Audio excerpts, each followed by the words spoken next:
इधर बलोचिस्तान में बवाल भी कम नहीं। पाकिस्तान में भूचाल लाने में बलोच के बवाल भी शामिल हैं।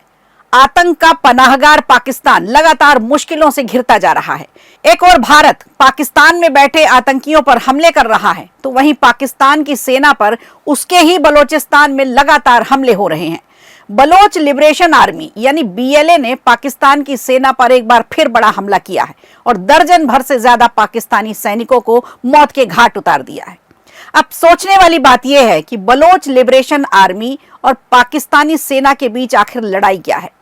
आखिर बलोचिस्तान पाकिस्तान से अलग क्यों होना चाहता है? बलोचिस्तान में बगावत की सबसे बड़ी वजह है पाकिस्तान का दोहरा रवैया, यहाँ की आबादी के साथ भेदभाव। अब आपको बता दें कि बलोचिस्तान में ही पाकिस्तान का सबसे बड़ा खजाना छिपा है, यानी यहाँ का खनिज। बावजूद इसके आर्थिक विकास में सबसे पिछड़ा इलाका है बलोचिस्तान। बलोचिस्तान से लगे ग्वादर पोर्ट को पाकिस्तान ने चीन के हवाले किया, लेकिन इस प्रोजेक्ट से बलोचिस्तान को कोई भी फायदा नहीं हुआ। ऐसे में बलोचिस्तान में लगातार चीन के प्रोजेक्ट का विरोध होता रहा। बलोच का डर इतना है कि पाकिस्तान आर्मी बंकरों में जा छिपे हैं। पाकिस्तान इस समय चारों तरफ से घिर चुका है। जहां एक तरफ ऑपरेशन सिंदूर के चलते पाकिस्तान को भारी नुकसान हो रहा है, तो वहीं दूसरी तरफ बलोच ने पाकिस्तान की नाक में दम कर रखा है।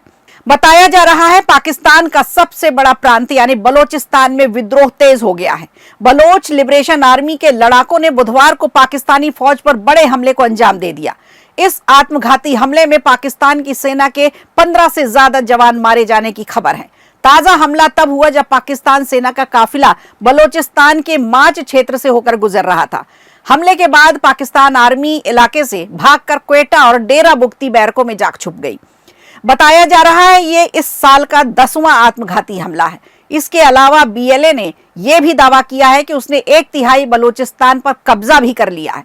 पिछले 6 महीने में बलोच विद्रोहियों का कोहलू, डेरा बुगती और आसपास के कई इलाकों में वर्चस्व काफी ज्यादा बढ़ गया। कुछ स्थानीय लोगों का मानना है कि इन इलाकों में पाकिस्तानी फौज की गाड़ियां अब नजर नहीं आती। बीएलए के लड़ाके सड़कों पर उतर आते हैं तो पाकिस्तानी सेना के जवान बंकरों में जाकर छिप जाते हैं। पाक आर्मी से परेशान यानी बलूचों ने पूरी तरह से इस समय कमर कस ली है।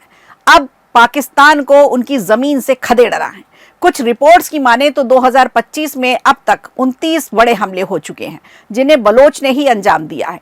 इन हमलों का प्रभाव इतना ज्यादा है कि इसमें अब तक 186 पाकिस्तानी सैनिक मारे जा चुके हैं और कुल 200 से ज्यादा सैनिक घायल बताए गए हैं।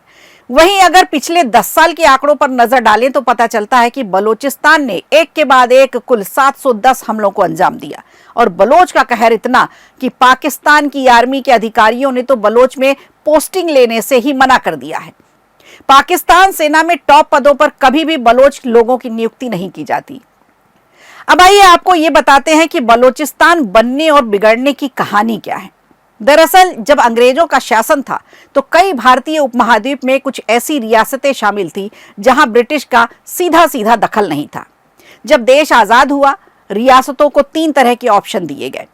भारत के साथ या तो वो विलय कर लें या फिर पाकिस्तान के साथ चले जाएं, और अगर दोनों के साथ नहीं जाना है तो अपना खुद का एक स्वतंत्र राष्ट्र घोषित कर दें और अपनी पहचान बनाएं।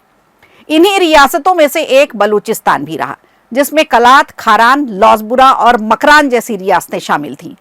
बलोचिस्तान ने इस दौरान स्वतंत्र रहने की इच्छा जताई।